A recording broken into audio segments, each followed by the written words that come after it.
Salut. Bon, c'est la première fois que je me montre sur cette chaîne et j'ai décidé de le faire tout simplement parce que ça me permettait de faire des vidéos de meilleure qualité. Donc voilà, je vais avoir plus de liberté, je vais pouvoir mieux vous expliquer. Si je voulais juste vous faire passer un petit message, je pense que je ferai un concours aux 500 abonnés. Si vous pouvez partager cette chaîne, ce serait super. Pour cette vidéo, je vais tout simplement vous présenter un de mes setups, enfin un de mes deux setups. Donc on commence tout de suite avec la vidéo, c'est parti.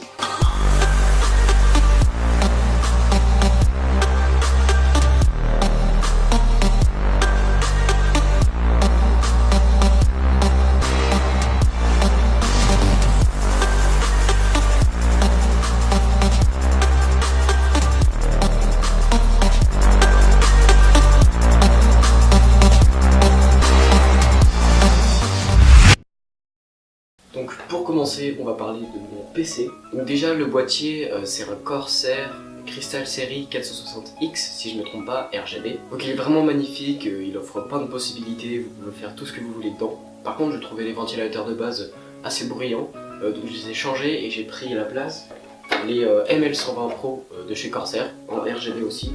Donc ceux-là ils sont vraiment bien, ils sont pas trop bruyants. Donc j'ai pris le pack de 3 et du coup ça donne ça, donc c'est vraiment stylé. Après mon processeur, j'ai pris un Intel Core i5 7600K, donc Kaby Lake. Donc il est vraiment bien, il chauffe pas trop. Donc vraiment il est super, c'est un super bon rapport qualité-prix. Ce processeur c'est vraiment une valeur sûre.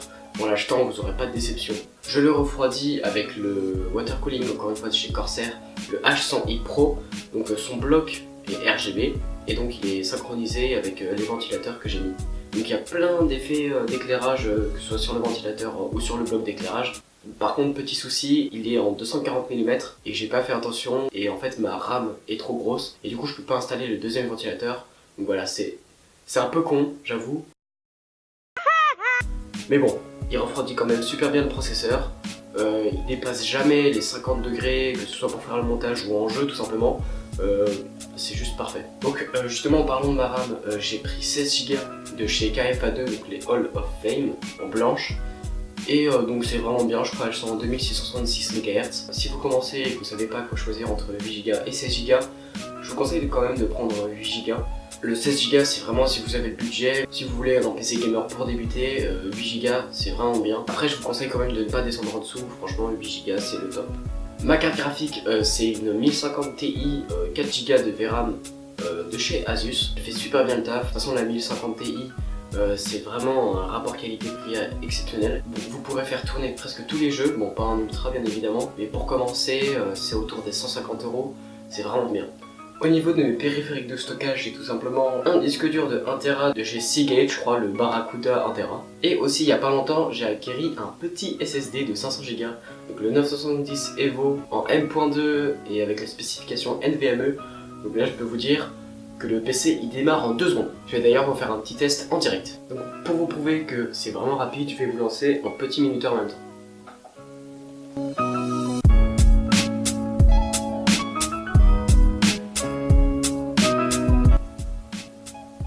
Comme vous avez pu le voir, le PC se lance en 25 secondes. Donc là je peux ouvrir tout ce que je veux, ça va s'ouvrir en 2 secondes. Je peux lancer n'importe quel jeu. Voilà, j'aurais pas besoin d'attendre que mon PC il chauffe avant de pouvoir lancer des applications. Si vous avez 80 ou 100 € et que vous voulez quand même améliorer votre PC, je vous conseille fortement d'acheter un SSD parce que franchement ça sauve la vie. Donc sur quoi est-ce que j'ai mis tous ces composants? C'est sur la carte mère de chez Asus Strix, la Z270G. Donc elle est vraiment bien, elle est ATX, elle a des petites LED RGB que vous pourrez contrôler avec le logiciel Aura de chez Asus justement. Aussi point fort, si vous n'avez pas la possibilité de pouvoir brancher votre PC en Ethernet, elle dispose d'une petite carte Wi-Fi, donc voilà c'est parfait. Une petite carte Wi-Fi comme ça. J'ai rien à dire de plus dessus, elle est vraiment bien, elle coûte pas trop cher, voilà c'est tout.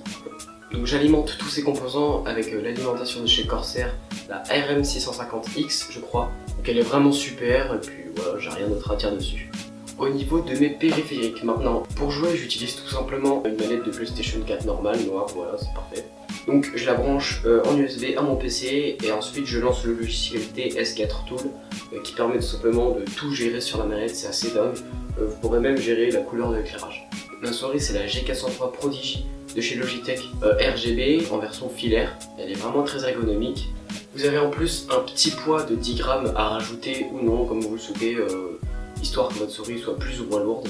Elle est RGB et se synchronise avec mon clavier qui est un G213 Prodigy, il me semble, encore une fois de chez Logitech. C'est un clavier à membrane, il y a 5 zones d'éclairage que vous pouvez personnaliser avec le logiciel d'assistant pour jeux de chez Logitech. Il est très réactif, il est RGB aussi, et donc c'est parfait. Au niveau de mon écran, bon je me souviens plus du tout de la référence, mais c'est tout simplement un écran 4K de chez LG. Il me semble que c'est un 28 pouces, donc c'est vraiment grand, il a des couleurs de ouf et c'est super bien. Ma chaise, c'est une chaise normale de chez Ikea. Sur mon bureau, j'ai aussi une petite figurine de Assassin's Creed Black Flag, le 4. Donc je suis un très grand fan de la série, j'ai presque tous les jeux. Il fallait absolument une figurine au moins. Et donc voilà, j'ai choisi celle-là, elle est à 30 € je crois. Je sais plus si elle est disponible, mais en tout cas elle est vraiment bien. Au niveau de l'éclairage, comme vous pouvez le voir, c'est une installation assez peu coûteuse. C'est-à-dire que j'ai pris une lampe normale et que j'ai colorié sur un mouchoir et qu'ensuite j'ai scotché sur ma lampe, tout simplement pour que ça fasse un petit éclairage, une petite ambiance. Comment je monte mes vidéos, tiens j'ai pas dit, avec HitFilm Express. Donc vous pouvez l'avoir gratuit, je vous mets le lien dans la description. Il suffit juste de vous créer un compte et de valider votre adresse mail et ensuite vous pourrez le télécharger. Il est super bien, il est super complet. Il existe plein de tutos sur internet, alors c'est super simple d'apprendre. Et voilà, c'est tout ce que j'ai à dire sur lui, il est vraiment bien. Maintenant je vais vous présenter ce que j'utilise pour faire mes vidéos. Donc en termes de trépied, j'utilise ce grand trépied qui nous vient de chez Amazon Basics, tout simplement. Il coûte 20 €, il est parfait. Il peut monter jusqu'à 1,52 m si je ne me trompe pas. Là je vais faire en sorte qu'il soit tout petit parce que sinon il prend beaucoup trop de place.